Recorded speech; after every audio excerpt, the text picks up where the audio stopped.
حضور فرمانے لگے لوگوں سنو میں نے رات خواب دیکھی ہے، خواب میں نے دودھ پیا ہے۔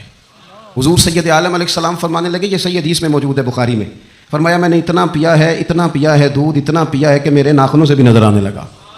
حضور فرمانے لگے دودھ پھر بھی بچ گیا۔ حضور فرماتے ہیں پتہ میں نے وہ دودھ خواب میں کسے دیا ہے؟ یا رسول اللہ فرمائے عمر خطاب کو دیا ہے۔ یا رسول اللہ اگر آپ نے دودھ پیا ہے اور بچا ہوا عمر کو دیا ہے، خواب آپ نے سنائی ہے تو حضور تعبیر بھی تو آپ نے بتانی ہے، تو یا رسول اللہ اس کی تعبیر کیا ہے؟ حضور فرمانے لگے اس کی تعبیر علم ہے، کہ عمر فاروق کو جس طرح اللہ نے مجھے علوم دیے عمر کو بھی علم دیا، اس کی تعبیر علم ہے، اس کی تعبیر وہ نور معرفت ہے۔ یہ پتہ ہے دودھ اور علم کی آپس میں تشبیہ کیا ہے؟